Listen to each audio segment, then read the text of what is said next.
અને હવે વાત કચ્છની કચ્છ જિલ્લામાં પણ સતત ત્રીજા દિવસે વરસાદ વરસ્યો। મુન્દ્રા અને આસપાસના ગ્રામ્ય વિસ્તારમાં માવઠું પડ્યું તો ગાંધીધામ અને અંજારમાં પણ વરસાદ વરસ્યો। કમોસમી વરસાદને લઈને જિલ્લાના ખેડૂતો ચિંતિત બન્યા। વરસાદના કારણે પાકને નુકસાન થવાની ભીતિ ખેડૂતોને સતાવી રહી છે। ત્યારે વરસાદી માહોલ વેસ્ટર્ન ડિસ્ટર્બન્સના કારણે આ પ્રકારની પરિસ્થિતિ સર્જાઈ છે। ગુજરાતમાં અલગ અલગ જગ્યા પર કચ્છ અને સૌરાષ્ટ્ર વિસ્તારો પ્રભાવિત થયા છે કમોસમી વરસાદ માવઠાના કારણે। જો કે આગામી હજુ 1 થી 2 દિવસ આ પ્રકારની સ્થિતિ રહી શકે। કચ્છમાં વરસાદી માહોલ વધુ માહિતી મેળવીશું। સંવાદદાતા મયુર આપણી સાથે ફોન લાઈન પર જોડાયા છે। મયુર, કચ્છમાં સતત ત્રીજા દિવસે માવઠાનો માર, હાલની શું સ્થિતિ?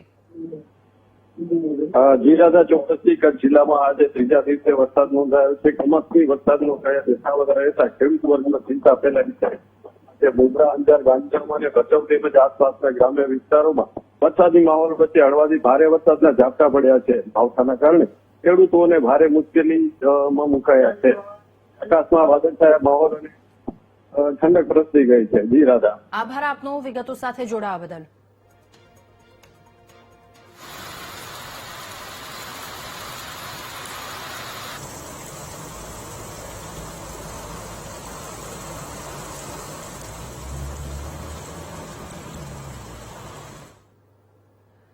અને ગુજરાતના વાતાવરણમાં આવેલા અચાનક પલટાએ જાણે કુદરતનો પ્રકોપ ઉતાર્યો હોય તેમ જામનગરથી લઈ કચ્છ સુધી કમોસમી વરસાદ પડ્યો છે।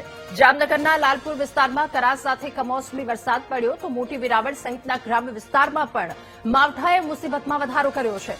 જામનગર શહેરમાં કમોસમી વરસાદ પડ્યો। ભર ઉનાળે પડેલા વરસાદે ખેડૂતોનો ઊભો પાક બગાડવાની ભીતિ સેવાઈ રહી છે। તો દેવભૂમિ દ્વારકાની વાત કરીએ। ઓખા અને મીઠાપુરામાં પણ ગાજવીજ સાથે પડેલા વરસાદે ખેતીને પાયમાલ કરી નાખી।